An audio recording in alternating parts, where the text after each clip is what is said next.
नमस्कार दोस्तों। आज हम रीट भर्ती के अनुसार कक्षा 6 की पुस्तक में 17 का अध्याय है। देखिए, वैदिक सभ्यता और संस्कृति। बहुत अच्छा पाठ है। पूरे पाठ का विस्तार से अध्ययन करेंगे, एक एक बात को पढ़ते जाएंगे। आप अपने मित्रों तक इसे शेयर करते जाइए। तो देखिए, आज का अपना अध्याय है वैदिक सभ्यता और संस्कृति। तो देखिए, वैदिक काल में यानी आदिकाल में वसुदेव कुटुंबकम की भावना भारतीय संस्कृति की विशेषता है। वसुदेव कुटुंबकम को मतलब है कि पूरी पृथ्वी ही अपना एक परिवार है। यानी वसुदेव, वसुधा यानी धरती, कुटुंब यानी परिवार, यानी इस धरती पर रहने वाले मनुष्य एक परिवार के रूप में है। शांति एवं सहिष्णुता सनातन संस्कृति के प्रमुख आदर्श रहे हैं। शांति और सहिष्णुता वो सनातन संस्कृति के प्रमुख आदर्श रहे हैं, और इन्हीं आदर्श परंपराओं की झलक हमें वैदिक सभ्यता में देखने को मिलती है। इसके बारे में हम इस अध्याय में जानेंगे। पूरी धरती को या पूरी धरती पर रहने वाले जनजीव हैं, मनुष्य जाति है, वो पूरा एक कुटुंब की तरह है, यानी परिवार की तरह। वसुदेव कुटुंबकम। वैदिक साहित्य भारत की सनातन संस्कृति है, यानी वैदिक संस्कृति जो है वो भारत की सनातन संस्कृति है, सनातन धर्म माना जाता है। वैदिक संस्कृति का ज्ञान हमें वेदों से तथा वैदिक साहित्य से प्राप्त होता है। यानी हमें कैसे पता चलता है कि वैदिक संस्कृति भारत की सनातन संस्कृति है, जिससे कि वैदिक संस्कृति की हमें जानकारी वेदों से और वैदिक साहित्य को पढ़ने से हमें प्राप्त होती है। वेद हमारी संस्कृति की धरोहर हैं। जो वेद हैं वो हमारी संस्कृति की एक धरोहर है, अमूल्य। वेदों में हम वेदों में उस समय के लोगों के रहन सहन, जीवन, समाज व्यवस्था, परिवार व्यवस्था, व्यवसाय आदि का उल्लेख मिलता है। यानी वैदिक काल में लोग किस प्रकार से रहते थे, क्या उनका खान पान था, कैसी समाजी व्यवस्था थी, कैसी पारिवारिक व्यवस्था थी, कैसा उनका व्यवसाय था, यानी उद्योग धंधे क्या थे, उनकी जानकारी मिलती है। सबसे पहले ऋग्वेद लिखा गया था। ध्यान रखिए, सबसे पहले ऋग्वेद लिखा गया। शेष 3 वेद हैं वो वैदिक साहित्य के बाद में लिखे गए थे। वेदों को लिखे जाने के आधार पर वैदिक काल 2 भागों में बांटा गया। एक तो है पूर्व वैदिक काल और एक है उत्तर वैदिक काल। ठीक है। तो देखिए, ऋग्वेद ऋग्वेद के समय की सभ्यता को ऋग्वैदिक सभ्यता एवं उसके बाद की जो सभ्यता है उसे वैदिक काल की सभ्यता या फिर उत्तर वैदिक काल की सभ्यता कहते हैं। यानी ऋग्वेद के समय की सभ्यता को ऋग्वैदिक सभ्यता या फिर बाद की वैदिक काल की सभ्यता उसे उत्तर वैदिक काल की सभ्यता कहा जाता है। वैदिक साहित्य।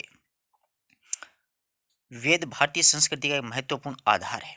सत्य एवं ज्ञान के बीज हमें वेदों से प्राप्त होते हैं। यानी सत्य और ज्ञान के जो बीज हैं कि मनुष्य को सत्य बोलना चाहिए, मनुष्य को अच्छा ज्ञान होना चाहिए, उन बातों का हमें पता वेदों से चलता है, क्योंकि समस्त ज्ञान वेदों में निहित है। वेद भारत का आदि ग्रंथ है एवं आर्यावर्त की प्राचीन रचना। आर्यावर्त यानी भारत की प्राचीन रचनाएं कौन सी हैं? वेद ही हैं। वेदों की संख्या कितनी है पूछी जा सकती है। कई कबार सीधे सीधे प्रश्न उठा लिए जाते हैं परीक्षा में। ध्यान रखना, 4 है। ऋग्वेद, यजुर्वेद, सामवेद और अर्थवेद। वेदों की संख्या कितनी है? 4 है। अब देखो, ऋग्वेद सबसे प्राचीन वेद है। वर्तमान में प्रचलित जो गायत्री मंत्र है वो ऋग्वेद का ही एक मंत्र है। अच्छा कथन है, पूछा जा सकता है कि जो गायत्री मंत्र प्रचलित है वो कहाँ से लिया गया है? तो ऋग्वेद से लिया गया है। यानी वर्तमान में जो गायत्री मंत्र प्रचलन में है, ओम भूर्भुवः स्वः, वो ऋग्वेद से ही लिया गया एक मंत्र है। यजुर्वेद ये ऋग्वेद के बहुत बाद में लिखा गया वेद है, और इसमें जो यज्ञ होते हैं, यज्ञ अनुष्ठान, उनमें प्रयुक्त होने वाले श्लोक और मंत्र हैं, और गद्य पद्य दोनों में लिखा गया है। इसलिए यजुर्वेद को चंपू वेद भी कहा जाता है, क्योंकि गद्य पद्य जो रचना होती है वो चंपू होती है।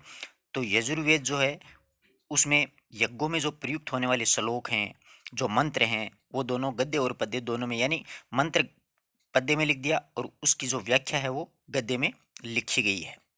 आगे बात समझ में। यज्ञों में प्रयुक्त होने वाला पूछा जा सकता है कौन सा वेद है जो यज्ञों में श्लोक और मंत्र प्रयुक्त होते हैं? तो यजुर्वेद। सामवेद है। सामवेद में देवताओं की पूजा करने के लिए सारे सभी मंत्र हैं वो सामवेद से लिए गए हैं। यानी देवताओं की जो अपन पूजा करते हैं वो सभी मंत्र शामिल हैं। यज्ञ के इसमें देवताओं की स्तुति यानी उनको याद करने के लिए जो गाए जाने वाले गीत हैं वो भी सामवेद से लिए गए हैं। सामवेद में उनका बहुत बड़ा संग्रह है। भारतीय संगीत जो है वर्तमान में चल रहा है, उस संगीत का स्वर का उद्भव भी सामवेद से हुआ। यह अच्छा कथन है कि भारतीय संगीत का उद्भव किस वेद से हुआ, तो सामवेद से हुआ। इसका कुछ भाग है वो ऋग्वेद से लिया गया, सामवेद का कुछ भाग है वो ऋग्वेद से लिया गया। अर्थवेद जो है वो अथर्व ऋषि के नाम पर पड़ा है। अर्थवेद का नामकरण है वो अथर्व ऋषि के नाम पर पड़ा है। इसमें चिकित्सा विधि से संबंधित, अच्छा है कि कौन सा वेद है जिसमें चिकित्सा विधि एवं रोगों से संबंधित ज्ञान की हमें जानकारी मिलती है, तो अर्थवेद से। तो अच्छी तरीके से याद रखिए, चारों जो वेद हैं उनके बारे में छोटी छोटी बातें याद रखनी है। पहला है ऋग्वेद, पूछा जा सकता है सबसे प्राचीन वेद कौन सा है, ऋग्वेद। वर्तमान में जो प्रचलित गायत्री मंत्र है वो किस वेद से लिया गया है, ऋग्वेद से, यजुर्वेद। ऋग्वेद के बाद में लिखा गया तथा यज्ञों में प्रयुक्त होने वाले श्लोक और मंत्र और गद्य पद्य में कौन सा वेद लिखा गया है, तो यजुर्वेद। सामवेद, भारतीय संगीत का उद्भव किससे हुआ, सामवेद से हुआ। देवताओं की स्तुति के लिए गाए जाने वाले गीत किस में संकलित है, सामवेद में संकलित है। कौन सा वेद है जिसका कुछ भाग ऋग्वेद से लिया गया है, तो सामवेद है। आशा करता हूँ सारी बात अच्छे से समझ में आई होगी आपको यहाँ तक। अब आगे देखिए, वैदिक कालीन धर्म और दर्शन। ये भी ध्यान में रखना कि संहिता, ब्राह्मण, अरण्य और उपनिषद, ये भी 4 ग्रंथ हैं प्राचीन भारतीय साहित्य के। देखो, संपूर्ण भारतीय जीवन, दर्शन और साहित्य का आधार धर्म ही रहा है। यानी संपूर्ण भारतीय जीवन और दर्शन है और उसका साहित्य का आधार है वो धर्म ही रहा है। भारतीय संस्कृति के परम प्राण धर्म ही विद्यमान है। यानी भारतीय संस्कृति के परम प्राण किसे माना जाता है, धर्म को ही माना जाता है। धर्म के अंतर्गत सत्य बोलना, धर्म में कौन कौन सी बातें शामिल है, सत्य बोलना, चोरी न करना, कर्म व वचन से पवित्रता का पालन करना तथा काम क्रोध पर नियंत्रण करना, इंद्रियों पर नियंत्रण करना, दान धर्म करना आदि बातें शामिल की गई हैं। किसमें, धर्म में शामिल की गई हैं। कौन कौन सी शामिल की गई हैं, पूछी जा सकती है, धर्म की विशेषताएं बताओ। तो सत्य बोलना चाहिए आदमी को, चोरी नहीं करनी चाहिए, कर्म और वचन को बिल्कुल पवित्रता से उनका पालन करना चाहिए, काम क्रोध पर नियंत्रण करना चाहिए, इंद्रियों पर नियंत्रण करना चाहिए और दान धर्म है, दान दक्षिणा है वो करनी चाहिए। ये बातें शामिल है। वैदिक धर्म व दर्शन केवल भारतीयों को दृष्टि से भारतीयों को दृष्टि में रखकर ही अपना स्वरूप प्रकट नहीं करता है, बल्कि यह मानव को विश्व मानव बनाने की योग्यता भी रखता है। यानी जो वैदिक धर्म है वो केवल भारतीयों को दृष्टि में रखकर ही अपना स्वरूप प्रकट नहीं करता, लेकिन संपूर्ण जो मानव है उनको विश्व मानव बनाने का भी की भी योग्यता रखते हैं। यह दुनिया के प्रत्येक व्यक्ति के लिए उपयोगी बातें हैं सारी की सारी। अब देखिए, यहाँ पर दिया है कि ये प्राचीन नाम जो हैं वर्तमान में क्या कहलाते हैं। तो इंद्रप्रस्थ है, दिल्ली का प्राचीन नाम है। पाटलिपुत्र वर्तमान पटना है। मिथिला बिहार का क्षेत्र। कौशल अयोध्या को कहते हैं। ठीक है ना, इसका भी आप याद रख लेना, बाई चांस परीक्षा में पता नहीं कहाँ से क्या दे दी। आजकल पेपर कुछ ऐसे ही बनने लग गए हैं। हाँ, अब देखिए, संयुक्त परिवार वैदिक काल में सामाजिक जीवन कैसा था। तो संयुक्त परिवार प्रथा थी वैदिक काल में। वैदिक काल में आर्यों का जीवन जो है वो काफ़ी सुव्यवस्थित था। यानी बिल्कुल सुव्यवस्थित ढंग से वो रहते थे। समाज की मूल इकाई परिवार थी। एक समाज होता, समाज की मूल इकाई क्या थी, परिवार से समाज बनता है। पिता परिवार का मुखिया होता था। वैदिक काल में संयुक्त परिवारों की प्रधानता थी। वैदिक काल में संयुक्त परिवारों की प्रधानता थी। माता पिता, भाई बहन, चाचा भतीजा, पुत्र पौत्र आदि 4-5 पीढ़ियां एक ही परिवार में साथ रहती थी। बहुत ही अच्छी बात थी, जो आज भी अगर देखा जाए तो पश्चिमी राजस्थान में ऐसे 2-4-5 परिवार मिल जाएंगे आपको, जिसमें सभी परिवार के लोग हैं, चाचा चाची, दादा दादी, सभी लोग हैं, वो चाचा भतीजा, वो सारे के सारे साथ में रहते हैं। परंतु आजकल तो एकल परिवार की प्रथा ज़्यादा बढ़ गई है। संयुक्त परिवार प्रणाली के मूल में 2 बातें प्रमुख होती थी। एक तो परिवार की संपत्ति तथा सदस्यों की सुरक्षा, यानी परिवार की संपत्ति, और दूसरी सदस्यों की सुरक्षा तथा दूसरा आजीविका थे। एक तो थी परिवार की संपत्ति तथा सदस्यों की सुरक्षा करनी, दूसरी आजीविका यानी कमाने वाला, यानी आजीविका क्या साधन है। आजीविका के मुख्य साधन उस समय कृषि, पशुपालन, कुटीर उद्योग धंधों में सभी का सम्मिलित योगदान होता था। मुख्य आजीविका तो मूल रूप से तो कृषि और पशुपालन ही थी, फिर भी छोटे मोटे उद्योग धंधे हुआ करते थे। उस वो सम्मिलित रूप से इन सभी का क्या होता था, योगदान रहता था। इस प्रकार उनका परिवार जीवन सुखी और शांतिमय था। बिल्कुल शांतिमय जीवन जीते थे। सभी परिवार के सदस्य सुखी रहते थे। यद्यपि पुरुष परिवार का मुखिया होता था, लेकिन पुरुष परिवार का उस समय भी मुखिया होता था, जो आज भी है। किंतु परिवार के कार्यों में महिलाओं का महत्वपूर्ण स्थान था, लेकिन साथ साथ में परिवार के जो कार्य होते थे उनमें महिलाओं का भी महत्वपूर्ण स्थान था। तो पूछा जा सकता है कि वैदिक साहित्य में समाज कैसा था, तो संयुक्त परिवार रहता था। वैदिक साहित्य में सामाजिक जीवन की मुख्य विशेषताएं संयुक्त परिवार प्रथा थी, नैतिक एवं आध्यात्मिक शिक्षा दी जाती थी, नारी का समाज में महत्वपूर्ण स्थान था, जीवन में 16 संस्कारों का महत्व था, जो 16 संस्कार होते हैं, वसुदेव कुटुंबकम की भावना थी, और एक आश्रम व्यवस्था थी। 4 आश्रम होते थे, वो आश्रम भी अपन आगे पढ़ेंगे। तो इनमें से अपन को पूछा जा सकता है परीक्षा में कि निम्न में से कौन सी विशेषता वैदिक साहित्य में सामाजिक जीवन की विशेषता है या नहीं है। तो है तो 3 देगा कि संयुक्त परिवार प्रथा थी, नैतिक और आध्यात्मिक शिक्षा, नारी का समाज में महत्वपूर्ण स्थान, जीवन में 16 संस्कारों का महत्व है, वसुदेव कुटुंबकम की भावना, और एक वर्णाश्रम व्यवस्था। इनको एक 3 को दे देगा, एक को हटा देगा, या फिर एक देगा, 3 दूसरी मिलेंगी। तो इन 5-6 विशेषताएं हैं, 6 विशेषताएं, इनको अच्छे से याद रखना है। शिक्षा देखो, वैदिक काल में शिक्षा का महत्वपूर्ण स्थान था। शिक्षा का आधार सादा जीवन और उच्च विचार था। जैसे गांधी जी कहते थे ना, सादा जीवन उच्च विचार, ठीक उसी प्रकार से वैदिक साहित्य में भी वही बातें सिखाई जाती थी। शिक्षा गुरुकुलों में दी जाती थी, यानी विद्यार्थी को वहीं पर, वर्तमान की हॉस्टल व्यवस्था समझ लो, वो गुरुकुलों में दी जाती। लड़के और लड़कियों को समान रूप से शिक्षा दी जाती थी। शिक्षा का माध्यम संस्कृत था। यह पूछा जा सकता है कि वैदिक साहित्य में शिक्षा का माध्यम क्या था, तो संस्कृत था। देखो, संस्कृत 2 प्रकार से थी, एक तो वैदिक संस्कृत और एक लौकिक संस्कृत। वैदिक संस्कृत में मतलब शिक्षा दी जाती थी, लौकिक संस्कृत में आम जनता बोलती थी। वैदिक संस्कृत पाली, प्राकृत, अपभ्रंश, अवट और हिंदी, इस प्रकार से हिंदी का उद्भव और विकास हुआ।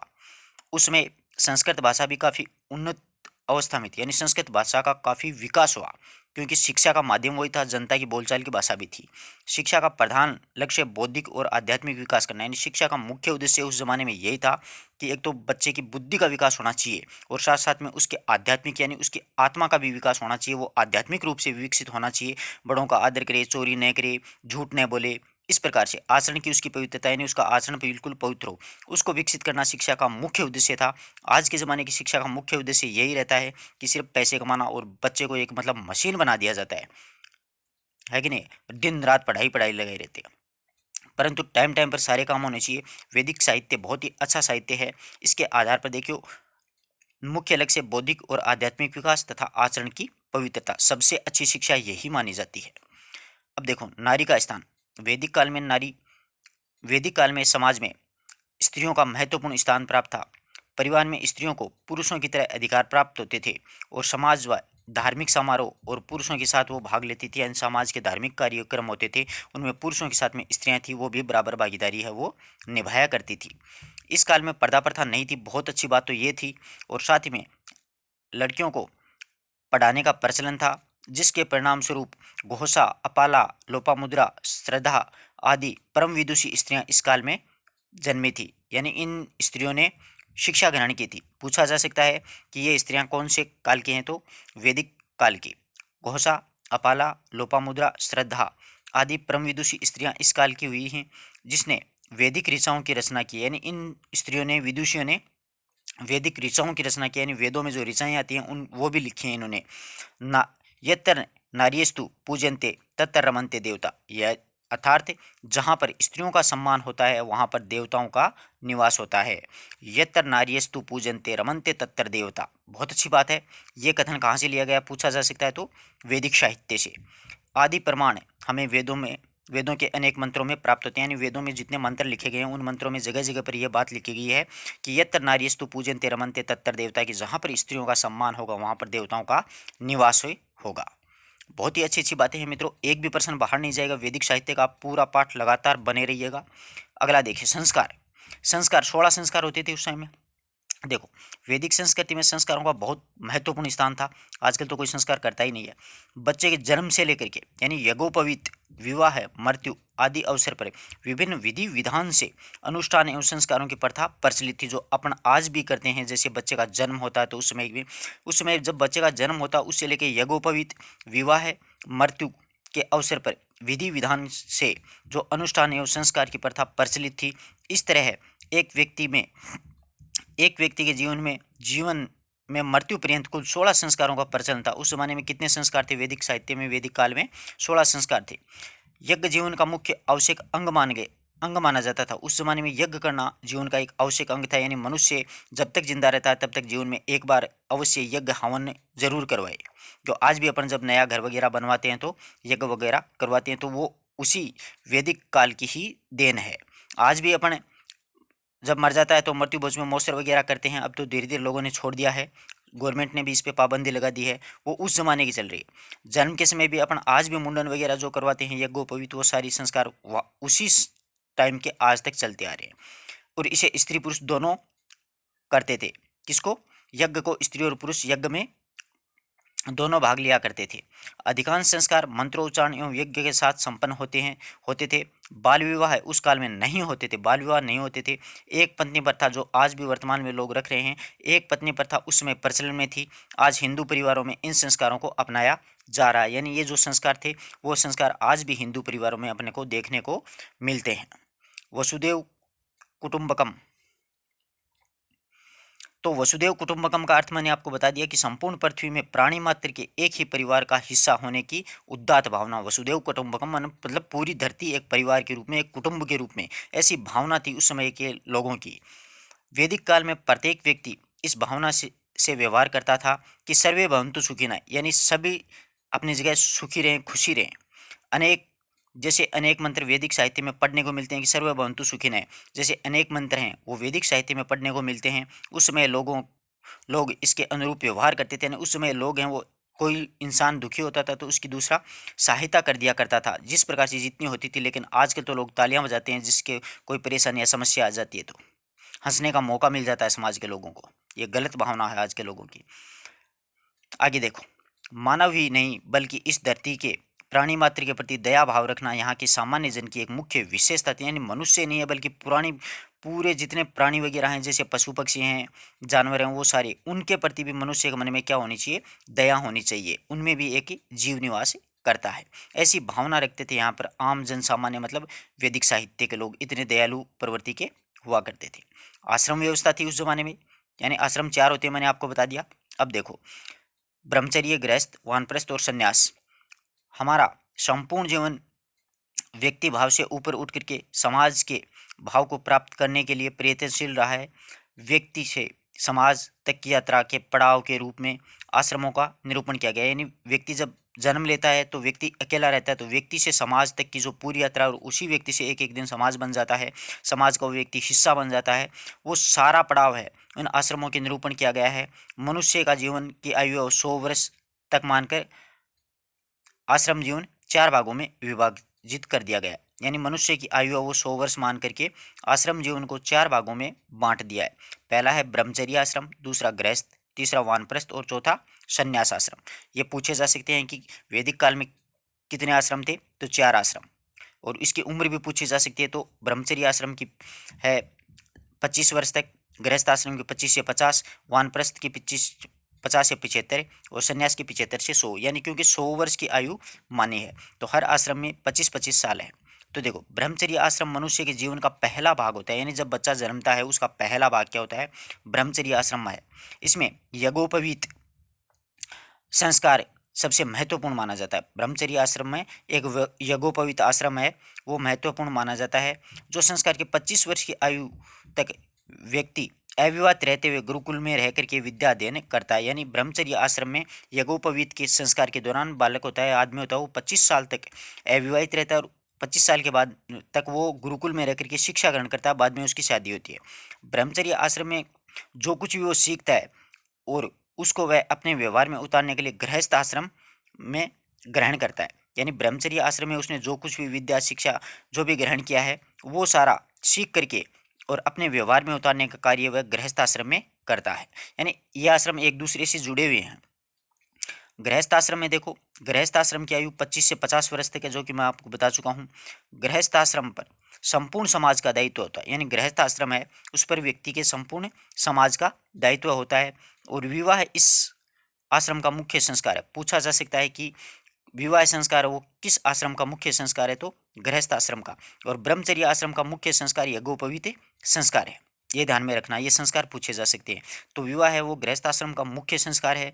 यह आश्रम अन्य सभी आश्रमों का पोषक है। यानी गृहस्थ आश्रम जो है वो अन्य सभी जितने भी आश्रम हैं, 4 आश्रम, उनका पोषण करने वाला है।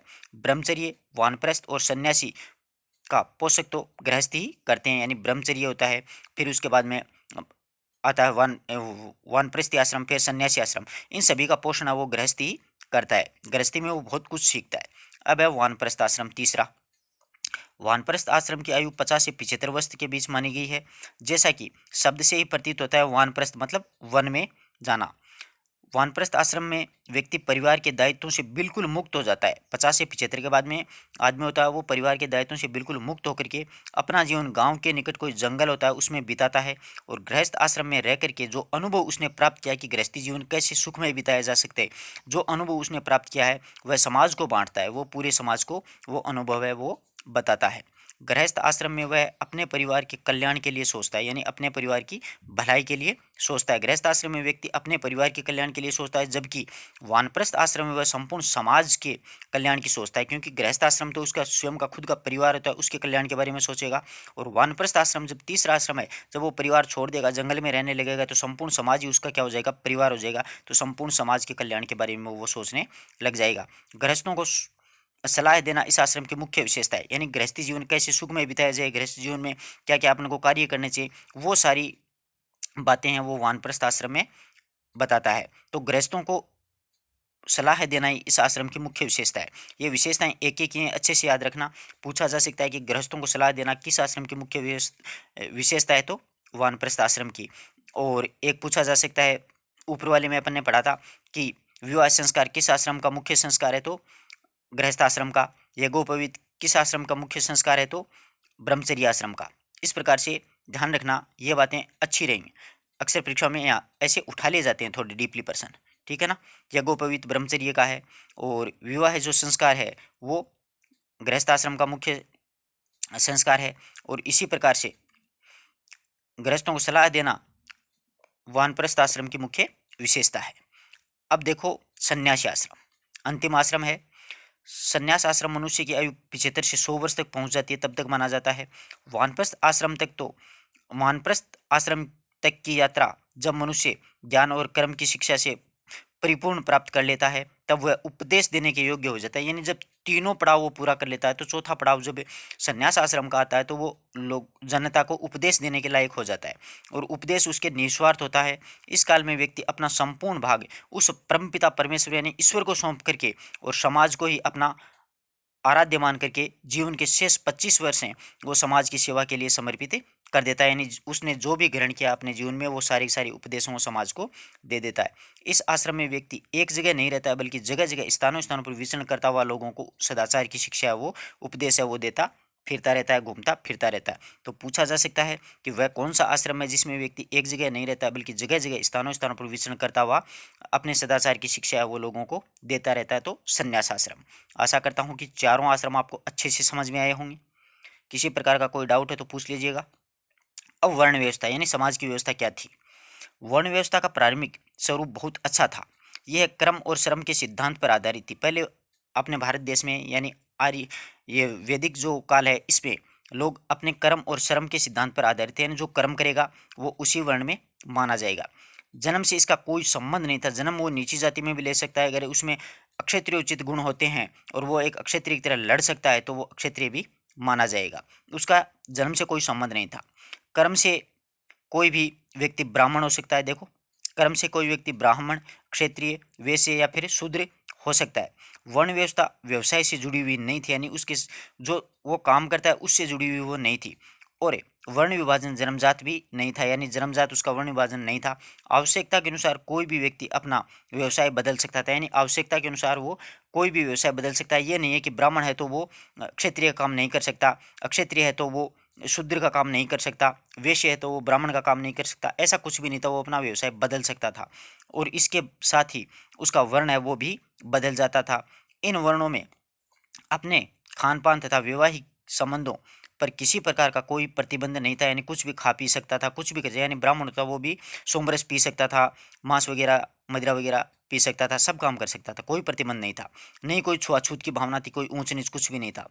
न तो किसी वर्ण को छोटा माना जाता था, न ही किसी को अपवित्र। ऋग्वेद में एक स्थान पर एक व्यक्ति कहता है कि मैं मंत्र का निर्माता हूँ, मेरे पिता वेद हैं और मेरी माता पत्थर की चक्की से अन्न पीसने वाली महिला है। यानी ऋग्वेद में एक व्यक्ति ये बात कहता है कि मैं तो स्वयं तो मंत्र का निर्माता हूँ, मेरे पिता हैं वो वेद है, परंतु मेरी माता है वो पत्थर की चक्की से अन्न पीसने वाली महिला है। इससे स्पष्ट होता है कि वैदिक काल में वर्ण व्यवस्था जन्मजात प्रधान न होकर के क्रम प्रधान होती थी। जन्मजात नहीं थी, क्रम जो करता था उसी के अनुसार माना जाता था। वैदिक काल में राजनीतिक साहित्य जीवन बहुत अच्छा है। आर्यों के राजनीतिक जीवन का मूल आधार कुटुंब था। कुटुंब यानी परिवार। कई कुटुंबों से मिलकर के एक ग्राम बनता था। कई कुटुंब, कई परिवार मिल जाते तो एक ग्राम बन जाता। ग्राम का अधिकारी क्या कहलाता? ग्रामीणी कहलाता। पूछा जा सकता है कि वैदिक काल में कुटुंबों को मिलकर क्या बनता था? ग्राम। तो ग्राम का अधिकारी ग्रामणी। कई ग्रामों को मिलने पर एक विश बन जाता था, जो वर्तमान में जिला होता है। तो उसी प्रकार विश एक इकाई बनती थी जिसका अधिकारी विषपति कहलाता था। कई विषों को मिलाकर के एक जन मिलता, जन बन जाता था। तो जन नामक इकाई थी, उसका अधिकारी शासक या राजन यानी राजा कहलाता था। जन मिल जाता था तो वो, और जनों का राजनीतिक संगठन प्राय एक जैसा होता था, यानी अनेक जन मिल जाते थे तो उसका राजनीतिक संगठन है वो प्राय एक जैसा ही रहता था। तो यहाँ पर पूछा जा सकता है, मूल इकाई कुटुंब थी, कुटुंब से ग्राम बनता, ग्राम का अधिकारी ग्रामीणी होता था, ग्रामों से विष बनता, विष का अधिकारी विषपति, विष से जन बनता, जन का अधिकारी शासक या राजन बनता था, या जनपति भी उसको बोल सकते हैं।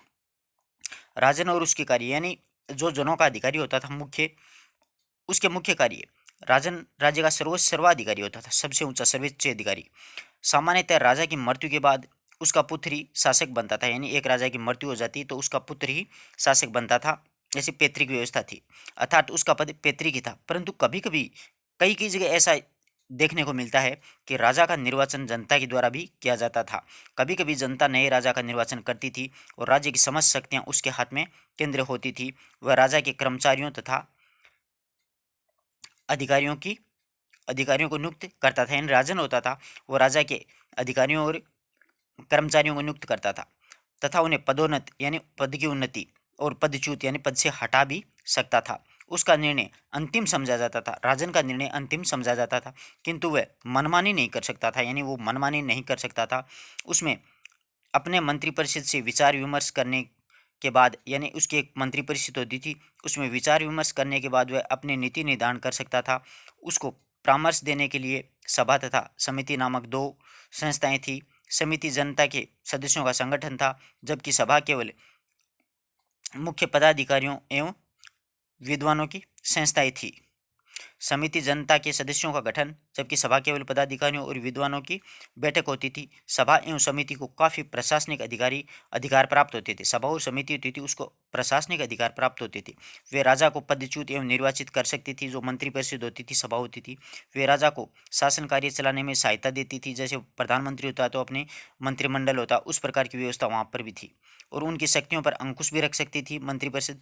शक्तिशाली राजा उन्हें संस्थानों के निर्णयों की अवहेलना करने का साहस नहीं कर सकता था। यानी जो मंत्रिपरिषद निर्णय कर देती तो राजा उस निर्णयों की अवहेलना नहीं कर सकता था।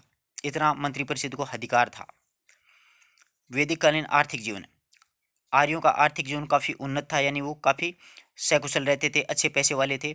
उस समय लोगों की आजीविका का मुख्य साधन कृषि और पशुपालन और व्यापार ही था। छोटा मोटा व्यापार था और कृषि और पशुपालन मुख्य व्यवसाय थे। अब कृषि में देखिए, आर्यों का मुख्य व्यवसाय कृषि था। कृषि में वे जौ, गेहूं, चावल आदि की फसलें पैदा करते थे। और इस काल में कृषि वर्षा पर निर्भर होती थी। यानी वैदिक काल में भी आज की तरह वर्षा पर निर्भर होती थी। वर्षा के अभाव में कुएं और नहरों से जल सिंचाई के साधन थे, जो वर्तमान में चल रहे हैं वही साधन उसमें भी काम में लिए जाते थे। खेती का काम हल और बैल से किया जाता था। अच्छी फसल के लिए खाद का प्रयोग भी किया जाता था। प्रत्येक गांव में दो प्रकार की भूमि होती थी, एक तो उर्वरा और द्वितीय खिल्ले।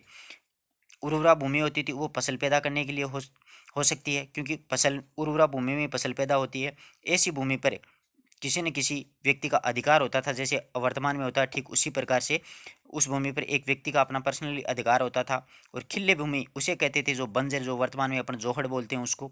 और ऐसी भूमि पर समस्त गांव का अधिकार होता था। वहाँ पर ग्रामीण अपने पशु चराते, जो वर्तमान में स्थिति है ठीक वैसी स्थिति थी खेती की और जमीन की। पशुपालन, आर्यों का दूसरा मुख्य व्यवसाय पशुपालन था। उस समय आर्य लोग गाय, भैंस, भेड़, बकरी, जो वर्तमान में पशु हैं, घोड़ा, पशुओं का पालन करते थे। गाय उनके लिए जीवन का विशेष महत्व रखती थी। गाय को आर्य सभ्यता में जघन्य कहा गया है। जघन्य का मतलब जो मारने योग्य नहीं हो, वो पशु जो मारा नहीं जा सके। इसलिए आज भी गाय को है वो अपन अपने माँ के समान पूजते हैं, क्योंकि ये वैदिक साहित्य में एक ऐसा पशु माना गया है। उसी को लेकर के आज तक भी गाय के प्रति अपने मन में एक दया की भावना रहती है। शिल्प, आर्यों ने शिल्प कला में बहुत उन्नति की है। वे कपड़ा अच्छा बुनते थे, चमड़ा रंगने एवं आभूषण बनाने की कला में भी वो दक्ष थे। बढ़ई लोग हल, बैलगाड़ी, तख्त, चारपाई, नौकाएं आदि बनाने में काफ़ी निपुण थे। कुछ लोग लोहार, सुनार, कुम्हार आदि का कार्य भी करते थे। इस समय वेद भी थे जो कि चिकित्सा का कार्य करते थे। और इन लोगों के धंधे के संबंध में विशेष बात यह है कि किसी भी शिल्प को हीन नहीं समझा जाता था। शिल्पकार समाज में आदरणीय थे, यानी जो कोई भी जैसा कार्य करता था, जैसे बढ़ई है, लोहार है, कुम्हार है, तो उनको मतलब हीन दृष्टि से नहीं देखा जाता था, बल्कि उनका समाज में एक इज्जत थी अपने काम की। व्यापार, आर्य लोग व्यापार भी करते थे। व्यापारी वर्ग को पणी कहा जाता था। अच्छा प्रश्न है कि व्यापारी को क्या कहा जाता था आर्य वैदिक सभ्यता में? तो पणी कहा जाता था। विदेशी व्यापार था वो जल और स्थल दोनों मार्गों से होता था विदेशों में, और व्यापार के लिए वस्तु विनिमय का प्रयोग होता था। ऋग्वेद के अध्ययन से यह पता चलता है, देखो, ऋग्वेद के अध्ययन से यह पता चलता है कि उन दिनों निष्क नामक सिक्का चलता था। पणी व्यापारी होता था और निष्क सिक्का। ये बातें, छोटी छोटी बातें याद रखिएगा, ये बहुत काम आएंगी। परीक्षा में ऐसी ही बातें अक्सर उठाई जाती हैं कि ऋग्वेद काल में या वैदिक काल में निकस क्या था? तो एक सिक्का था निकस, और पणी के किसे कहते थे? व्यापारी को। और स्वर्ण निर्मित इन सिक्कों का प्रयोग मुद्रा के रूप में होता था, क्योंकि सिक्के होते तो मुद्रा के रूप में। और उस समय वस्तुएं ऊँटों, छकड़ों, छकड़ा मतलब गाड़ी को बोलते हैं, जैसे ऊँट के पीछे गाड़ी जोड़ते हैं ना, उसको छकड़ा, और घोड़ों के द्वारा एक स्थान से दूसरे स्थान पर भेजा जाता था। यातायात के साधन घोड़े और ऊँट ही थे। तो ध्यान रखिएगा, छकड़ा किसको बोलते हैं? ऊँट गाड़ी को। यहाँ से भी प्रश्न उठाया जा सकता है, तो ध्यानपूर्वक देखिएगा। यहाँ से काबुल है वर्तमान में, उसका प्राचीन नाम कुंभा था। कुर्रम है वर्तमान में, प्राचीन नाम कुर्मुद्दा था। गोमल है गोमती। स्वात है स्वस स्वस्तु। सिंध है सिंधु। झेलम है वितस्ता। चिनाब है अशिकिनी। रावी है पुरुषिणी। व्यास है विपासा। सतलज है शत्रुदी। और सरस्वती है द्विस्वती, द्विस्वती। ये इनके प्राचीन नाम हैं। तो इनमें से भी प्रश्न उठा सकता है अगला परीक्षा में। अगर यहाँ से प्रश्न उठा ले कि विपाशा किस नदी का प्राचीन नाम है, तो व्यास का। पारुषिणी किसका है? रावि का। अशिकिनी किसका है? चिनाब का। वितस्ता किसका है? झेलम का। सिंधु सिंध का। सुवस्तु स्वात का। गोमती गोमल का। दुष्वती सरस्वती का। और स्तुद्री सतलज का। कुंभा काबुल का। कुर्मुदा ये कुर्रुम का। तो ये प्राचीन नाम है, इनको भी अच्छी तरीके से याद रखना, यहाँ से भी प्रश्न उठा सकता है। आज के अभ्यास प्रश्न में देखो, वेदों की संख्या कितनी थी? 4। सरस्वती नदी का प्राचीन नाम देखो इसमें बना रखा है, ये प्रश्न उठा सकता है परीक्षा में। तो द्विस्वती। इस प्रकार के प्रश्न वो परीक्षा में पूछे जा सकते हैं। ठीक है, ये छोटा सा पाठ था अपने वैदिक साहित्य का। इससे बाहर प्रश्न नहीं जाएगा, किसी भी तरीके का प्रश्न अपन ने नहीं छोड़ा है। हर प्रकार के मैंने आपको प्रश्न बताए हैं कि यहाँ से ऐसे प्रश्न बन सकता है। ये संयुक्त परिवार प्रथा थी, इनके मुख्य व्यवसाय कृषि पशुपालन वगैरह थे, और उनका आर्थिक जीवन कैसा था। व्यापारी वर्ग को पणी कहा जाता है, सिक्का निकस कहा जाता है। सारी बातें अपन ने अच्छे से चर्चा की है। आशा करता हूँ कि आपको पूरी बात अच्छे से समझ में आई होगी। समझ में आई तो मित्रों को जरूर शेयर करना। धन्यवाद दोस्तों, मिलते हैं एक नई वीडियो नए टॉपिक के साथ। तब तक के लिए नमस्कार। शेयर करना।